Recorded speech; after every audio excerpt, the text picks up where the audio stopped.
Hey, how's it going? So I'm going to take you through 3 functional movement exercises that I think are really great for body posture and awareness. You can make them easier or much harder. And essentially we're going to focus on shoulders, hips, and then integrating both of those with the spine. Very important to make sure that our strength in and around these areas are strong, so we can tackle our day-to-day activities with confidence, not worried about hurting our back, hurting our neck, shoulder, or otherwise. So what you need is band, tubing, and I've got a bag here. So just any bag will do as long as you can grip that. The first one we're going to run through is for upper back shoulders. It's upper back shoulder posture. It's a straight arm pull, and we want to try to engage, or we will be engaging, our mid back, posterior delts and triceps. So even up the band, and with a little bit of tension. So this is a great exercise because it doesn't allow us to activate through our upper traps, which certainly happens a lot as we are with a bit of desk posture and tight through our chest, front of our shoulders, and also can manifest stress and tension there. So we're trying to help bring our shoulders back and down, lifting through the sternum, just improving our upper body posture. So tension in the band, and then breathing out as you're squeezing back. So we're going to go through 20, as I said. I think I'm up to, maybe that's 5. So breathing out as you pull back. Trying to keep the arms straight and squeezing the shoulder blades together. Keeping the arms down. Let's say we've got another 10 to go. 2, well, that's 13, 14, 15, 16, maybe I'm going a little bit quickly, so we could slow it down. 18, 19, 20. Okay, and then it's just I'm going to pop that down, just shake out. It's a very short break. We're working muscular endurance. We're working predominantly more so these postural muscles. Okay, so 20 again. Squeeze, lifting the chest, squeeze. Try and keep tension in the band throughout this straight arm pull.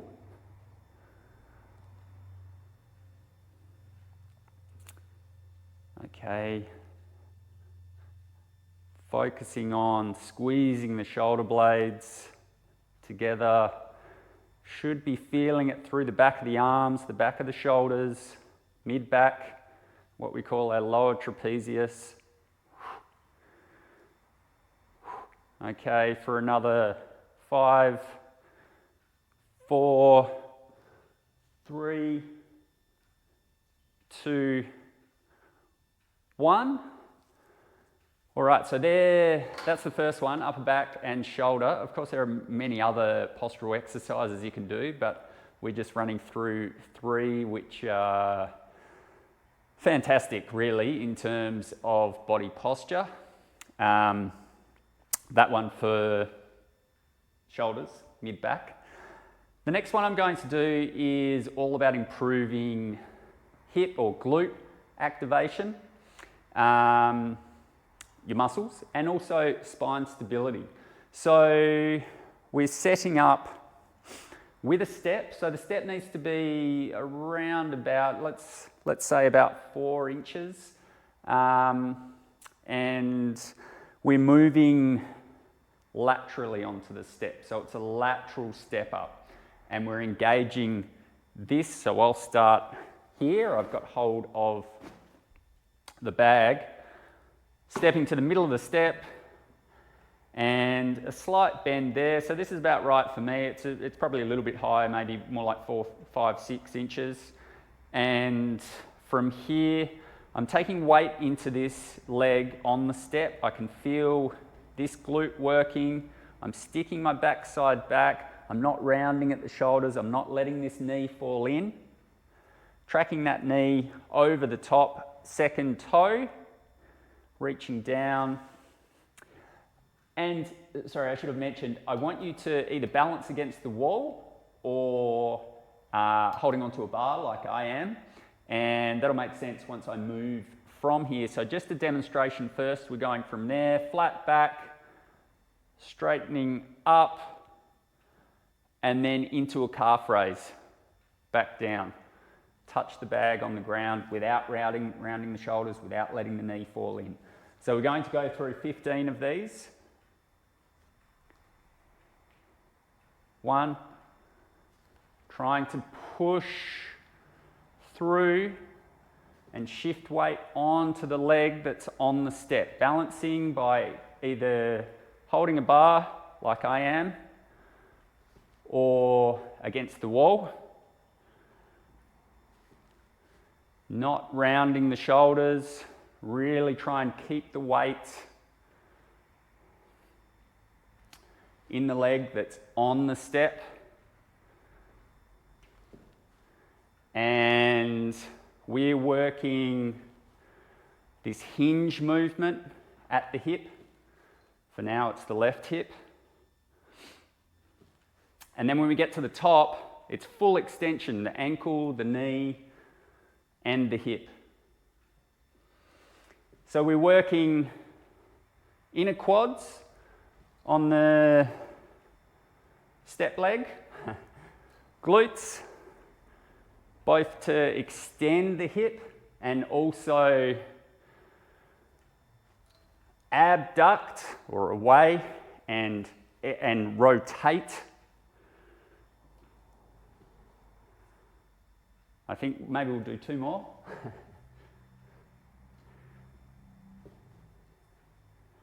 And the hinging is happening in the glutes. So swapping sides, stepping on, touching down, making sure we're not rounding out, sticking the tail back. Okay, and then from there,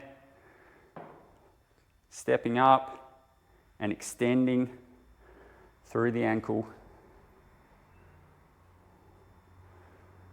Keeping a nice straight back. And in terms of touching down with your bag, we want to be 1 inch or 2 below your knees in terms of where your handle is.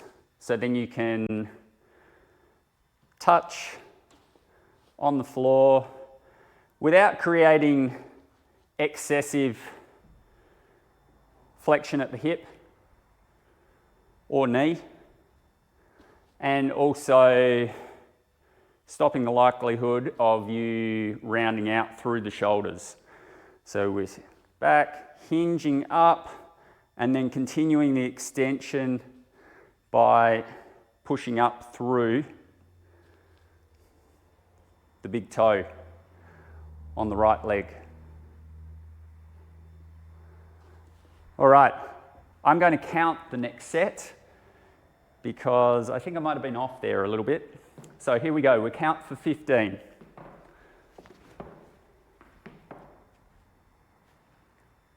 1, 2, 3, 4, 5, 6, 7, 8, 9, 10, 11, 12, 13, 14, 15, swapping sides.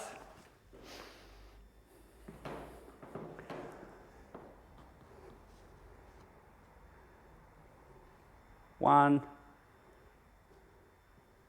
2, 3, 4, 5, 6,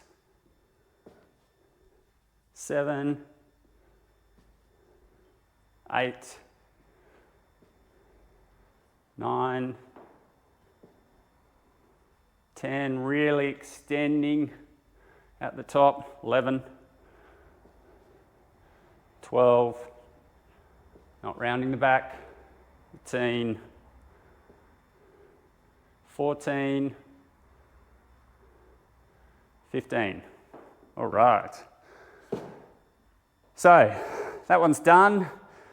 Could be feeling it in the glutes, could be feeling it in the calves, or right the way up here. But again, you know, very, very good for improving your lifting mechanics, particularly ensuring that your glutes doing the work, not your back, lower back. Okay, and the final one that I want to run through today is to improve integration between hips, shoulders, and spine. So essentially this core, or what we call the core. So the exercise is oblique rotation and lift. So you're familiar with Pallof press and the wood chop, somewhat of a combination. It is the anti-rotation. We're holding the position to ensure that we're engaging through our obliques, adductors, but also importantly this muscle here, serratus, which helps hold our shoulder blade on the back of our rib cage. Very important when we push, pull. So there's quite a bit of integration, as I said, from shoulders through spine to hips. How do we do it? Well, grab that band that you had, a little bit of tension in the band. Feet, well, let's say a smidge wider than shoulder width. And we want the band set up probably at sternum height, maybe a smidge lower. And then pulling across. So now we're in this position. I've gone feet a tad wider. And you want to engage through this adductor, this oblique, to stop this rotation. There's probably going to be a bit going on that glute as well, but try and get this adductor working, the outside one. Okay, so we're here and then through for 20 reps, and it's moving up and down. Just above the head and below the shoulders. Trying to keep the tension. So let's say we're up to 5. So you're not rotating back in. 6, we're going to 20, 7, 8, 9, keep that tension. 10, 11, 12, 13, 14, gets hard, put tension in the band if you don't believe me. 17, 18, 19, 20, and then we swap sides. I'm just going to tuck my band underneath Just slipping up a little bit. Okay, so same position, engaging here, coming out, and let's begin. Tension in the band. Above the head, down to about your belly button. 2, 3, 4, 5, 6, 7, 8, 9, 10, halfway, 12, 13, 14, 15. If you start to lose form, you can bend your elbows in, makes it a little bit easier. That lever's not as long. 16, 17, 18, 19, 20. All right, swapping sides. And let's go. Oh, I've just realized, I don't think we did 2 sets of the step-ups. So, maybe let's work through those at the end. So we'll do 1 more set of these, and then we'll do the step-ups again. And that'll be a wrap. Okay, 20. 1, 2, 3, tension from the hips, through the spine, right the way through your midsection. 7, think 8, 9, 10, 11, 12, 13, 14, 15, 16, 17, 18, 19, 20. Woo! Other side, last one. Maybe got too much tension in the band. Okay, let's go. Setting up. So engaging here, and then these muscles that run around the serratus anterior, around from your back to the front to help stabilize the shoulder. They're working hard as long as you've got enough tension in the band. 4, 5, and it's important to work them to help your shoulder function properly. It pulls the winged shoulder blade back onto the ribs. All right, 10 to go. 9, 8, 7, 6, 5, 4, 3, 2, 1. Awesome. So that is it. 3 functional exercises to help improve body posture, particularly shoulders, hips, and spine. In terms, like I said before, in terms of equipment, I mean, you can make that single leg hip hinge way harder if you were to, well, if I was to put a whole lot of weight in that bag, or you do something similar. But it's really important for all and the same goes with the tubing, or you could use a cable. Really important to get the technique dialed in, and then we've got that motor pattern, then we load and make it more complex. You need to make sure that body posture, postural muscles are strong. Then we start using the big muscles to move us faster or further or jump higher or run faster. and not get injured. So give them another whirl, and yeah, flick me comments or messages if you're unsure about anything. Enjoy.